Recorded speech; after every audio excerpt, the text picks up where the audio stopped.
हा मला ब्लाऊज पीसचा बोरणांसाठी एक फ्रॉक शिवायचा होता. तर मी डबल फोल्ड करून खालच्या बाजूने घेर कट करून घेतले, जेवढे उंचीला होते तेवढे.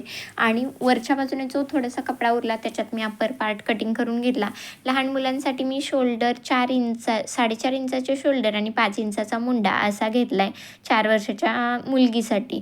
तरी ते ब्लाऊज पीस तर संपला होता, म्हणून हा अस्तरमध्येच 2 स्ट्रीप कट करून घेतल्या बंद बांधण्यासाठी. आता इथे खालच्या बाजूने अस्तर ही मी जेवढं मेन फॅब्रिक आहे तेवढंच अस्तर घेतलं आहे. इथे मी फर्स्ट टाईम असं स्ट्रेट अस्तर कटिंग करून घेतलं आहे, कारण हा कपडा दिसतोय तुम्हाला खूप पातळ आहे.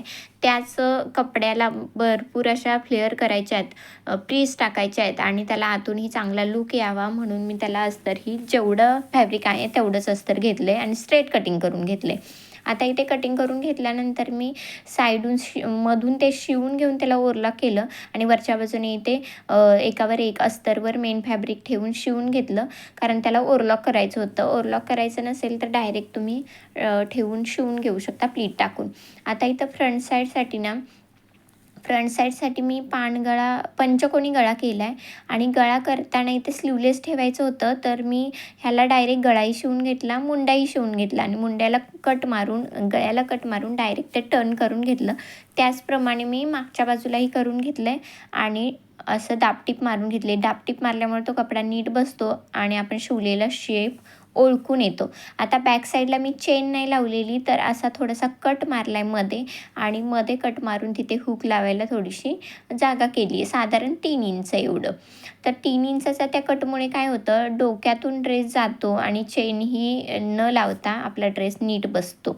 त्याचप्रमाणे ते फ्रंटला जसं मी दापटीप मारून घेतलेली तशीच ह्यालाही दापटीप मारून घेतली आणि हा ड्रेस बोरणांसाठी हवा होता. तुम्हालाही असाच ब्लाऊज पीसमध्ये ड्रेस शिवायचे असेल तर ही आयडिया नक्की वापरून पहा. ब्लाऊज पीसमध्ये ड्रेस होतात किमान 4 वर्षाच्या मुलीसाठी सुद्धा, आणि जरी कपडा पातळ असेल तर फेकण्यापेक्षा, ठेवून राहण्यापेक्षा असा काहीसा वापर झाला तर खूपच छान. आता ह्या मी साईडनं शिलाई मारून घेतली. मी एक साईडला अस्तर पॅक करून घेतलं होतं, तसंच एक साईडला हा अप्पर पार्ट ही पॅक करून घेतला आणि पूर्ण ओरलॉक करून घेतले खालच्या बाजूने कमरेकंडेही आणि एक साईडला जिथे मी स्टिच केलं होतं तिथेही.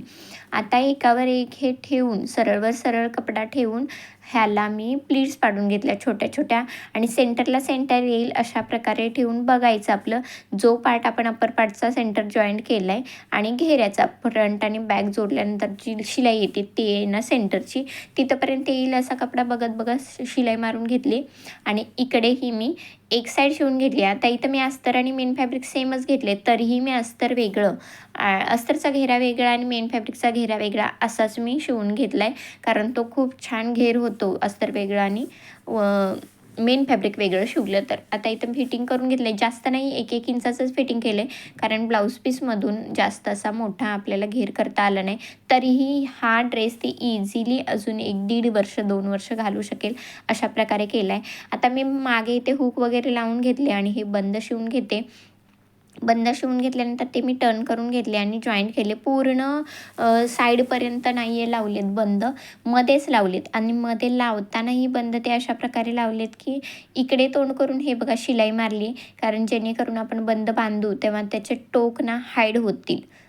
अशा प्रकारे हा बंद लावून घेतलेला आहे आणि ह्याला मला फ्रंट साईडला काहीतरी लेस लावून वगैरे ट्राय करायचं होतं, पण लेस न लावता कपड्याचे जसे फ्लावर वगैरे लावला तर त्याला लूक येईल आणि लेसचा थोड्या दिवसांनी लूक जाईल, पण ह्याचा लूक जाणार नाही कपड्याचा, म्हणून मी इथेच बन तयार केला आहे. आता बन कसा तयार करायचा ह्याचाही मी खूप दिवसापूर्वी एक व्हिडिओ टाकला होता, तर बन आणि त्या लॉंग स्ट्रीप कशा रेडी करायच्या, तर तोही तुम्ही नक्की पहा. आणि प्लीटचे प्रकार लहान मुलींसाठी असू दे किंवा मोठ्यांसाठी असू दे, प्लीटचे प्रकार किती आहेत, 3-4 प्रकार आहेत, तेही मी व्हिडिओ अपलोड केला आहे, तर तोही तुम्ही नक्की पहा.